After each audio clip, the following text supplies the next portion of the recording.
Hello everybody, it's time for another Godzilla review, and today we're talking about 1974's Godzilla vs. Mechagodzilla. Finally!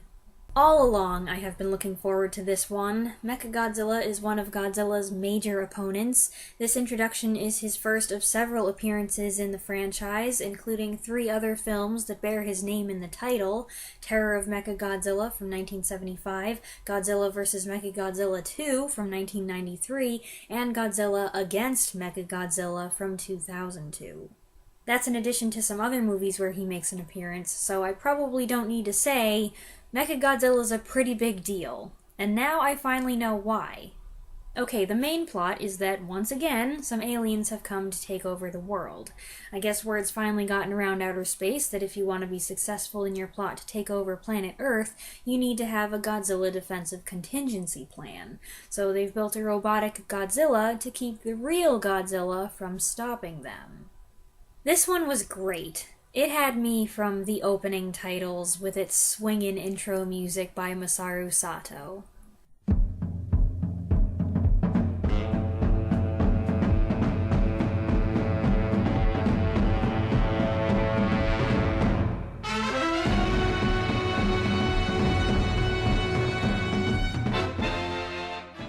This was the last Godzilla film written and directed by Jun Fukuda. I may not have been a fan of everything he did. He certainly made some controversial choices, especially where Godzilla's character is concerned. But he did have some creative ideas, and I think this one is going to go down as my favorite Fukuda entry. Compared to some of the last movies, which have, had their issues, everything here feels so fresh and reinvigorated. There's so much new footage, so much going on, so much that keeps the story energized. Also, so many explosions, so many blood sprays, wow! One of the best things about it is that it brings back 2 of my favorite Godzilla actors, Hiroshi Koizumi and Akihiko Hirata, playing distinguished men of science. Koizumi has a relatively small role as Professor Wagura, who's not completely unlike some characters Koizumi's played in the past, and as soon as the main characters mentioned a professor, I knew it had to be him. Hirata gets to shine in a larger role as a scientist who's forced by the aliens to repair Mechagodzilla or else they'll kill his daughter. He was great here, and I was just so thrilled to see both of these guys again. You know who else I was excited to see again? Anguirus, my unofficial second favorite kaiju in the Godzilla franchise. Except it wasn't long before I was like, oh no, Anguirus! Because that scene where Mechagodzilla beats him up is brutal. Oh man. Mechagodzilla is a beast. He's like a mechanized Godzilla with a dizzying array of abilities built in, so many that I don't think I picked up on them all. He's got a tough metal exterior made from something called space titanium. He can fly, he can shoot a seemingly endless supply of missiles out of his fingertips, he can fire a really pretty rainbow beam, and he can spin his head around at high velocity to generate a shield around him.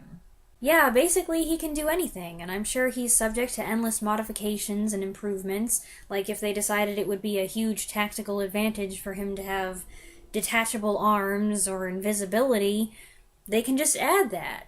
The whole Mechagodzilla reveal sequence was awesome. It was dramatic, the build-up was great, the timing with the human character's reaction was spot on, the special effects were impressive, plus it was all the better because I managed to avoid, or conveniently forget about, any spoilers, so it wasn't immediately obvious to me what was going on when he first showed up. Of course the movie isn't without its quirkiness. There are these sketchy guys spooking around who are supposed to be secret agents, but they're so obvious they're like the least secret agents ever.